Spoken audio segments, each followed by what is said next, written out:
ನಮಸ್ಕಾರ. ಸುದೀಕ್ಷಾ ನ್ಯೂಸ್ಗೆ ಸ್ವಾಗತ. ರಾಮನಗರ ಜಿಲ್ಲೆಯ ಬಿಡದಿಯಲ್ಲಿ ಟೌನ್ಶಿಪ್ ಯೋಜನೆಗೆ ಸಂಬಂಧಿಸಿದ ಭೂಮಿ ಸರ್ವೆ ವೇಳೆ ಉದ್ವಿಗ್ನ ಪರಿಸ್ಥಿತಿ ನಿರ್ಮಾಣವಾಗಿದೆ. ಜಮೀನು ಅಳತೆ ಮಾಡಲು ಬಂದ ಅಧಿಕಾರಿಗಳ ವಿರುದ್ಧ ರೈತರು ಹಾಗೂ ಗ್ರಾಮಸ್ಥರು ತೀವ್ರ ಆಕ್ರೋಶ ವ್ಯಕ್ತಪಡಿಸಿದ್ದು, ಪ್ರತಿಭಟನೆ ವೇಳೆ ಅಧಿಕಾರಿಗಳನ್ನು ಪೊರಕೆಯಿಂದ ಓಡಿಸಿದ ಘಟನೆ ನಡೆದಿದೆ. ರಾಮನಗರ ಜಿಲ್ಲೆಯ ಮಂಡಲಹಳ್ಳಿ ಗ್ರಾಮದಲ್ಲಿ ಟೌನ್ಶಿಪ್ ಯೋಜನೆಗಾಗಿ ಜಮೀನು ಸರ್ವೆ ನಡೆಸಲು ಅಧಿಕಾರಿಗಳು ತೆರಳಿದ್ದರು. ಈ ವೇಳೆ ಕೃಷಿ ಭೂಮಿಯನ್ನು ಸ್ವಾಧೀನಪಡಿಸಿಕೊಳ್ಳುವ ಸರ್ಕಾರದ ಕ್ರಮವನ್ನು ವಿರೋಧಿಸಿದ ರೈತರು ಮತ್ತು ಸ್ಥಳೀಯರು ಅಧಿಕಾರಿಗಳ ವಿರುದ್ಧ ಘೋಷಣೆಗಳನ್ನು ಕೂಗಿ ಪ್ರತಿಭಟನೆ ನಡೆಸಿದರು.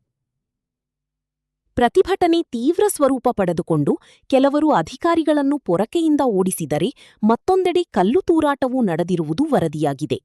ಈ ಘಟನೆ ಕೆಲಕಾಲ ಸ್ಥಳದಲ್ಲಿ ಉದ್ವಿಗ್ನ ವಾತಾವರಣಕ್ಕೆ ಕಾರಣವಾಯಿತು. ಪರಿಸ್ಥಿತಿಯನ್ನು ನಿಯಂತ್ರಿಸಲು ಪೊಲೀಸರು ಸ್ಥಳಕ್ಕೆ ಆಗಮಿಸಿ ಬಿಗಿ ಭದ್ರತೆ ಒದಗಿಸಿದರು. ಸದ್ಯ ಪರಿಸ್ಥಿತಿ ನಿಯಂತ್ರಣದಲ್ಲಿದ್ದು, ಪ್ರಕರಣಕ್ಕೆ ಸಂಬಂಧಿಸಿದಂತೆ ಅಧಿಕಾರಿಗಳು ಹಾಗೂ ಪೊಲೀಸರು ಮುಂದಿನ ಕ್ರಮ ಕೈಗೊಂಡಿದ್ದಾರೆ. ಈ ಬೆಳವಣಿಗೆ ರಾಜ್ಯದಲ್ಲಿ ಭೂಸ್ವಾಧೀನ ಪ್ರಕ್ರಿಯೆ ಮತ್ತು ರೈತರ ಹಕ್ಕುಗಳ ಕುರಿತು ಮತ್ತೊಮ್ಮೆ ಚರ್ಚೆಗೆ ಕಾರಣವಾಗಿದೆ. ಇಂಥ ಮತ್ತಷ್ಟು ನಿಖರ ಮತ್ತು ತಾಜಾ ಸುದ್ದಿಗಳಿಗಾಗಿ ಸುದೀಕ್ಷಾ ನ್ಯೂಸ್ ಕನ್ನಡವನ್ನು ಸಬ್ಸ್ಕ್ರೈಬ್ ಮಾಡಿ, ವಿಡಿಯೋಗೆ ಲೈಕ್ ಮಾಡಿ. ಧನ್ಯವಾದಗಳು.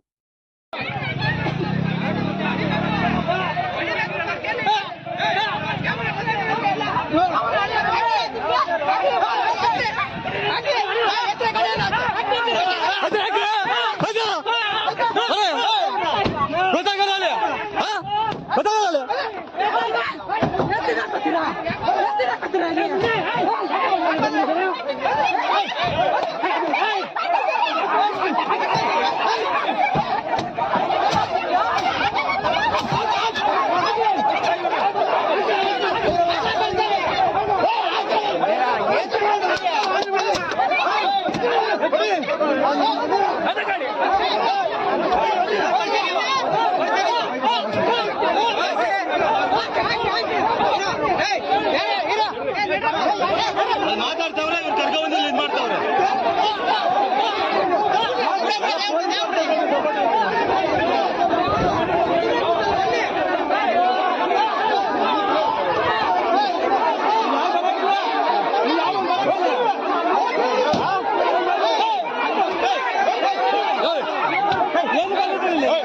ನೋಡಿ, ಗಾಡಿ ನಂಬರ್ ಇದೇನೆ, KA42N3917.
ಇನ್ನೊಂದ್ಸಲ ಬಂದ್ಗಿಂದ್ರಿ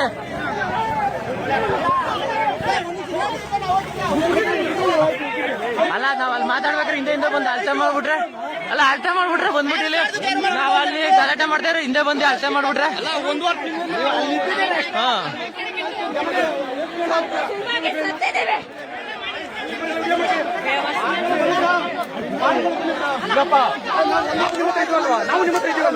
ಅಲ್ಲಲ್ಲ ಸರ್ ಅಲ್ಲಿ ಅಲ್ಲಲ್ಲ ಸರ್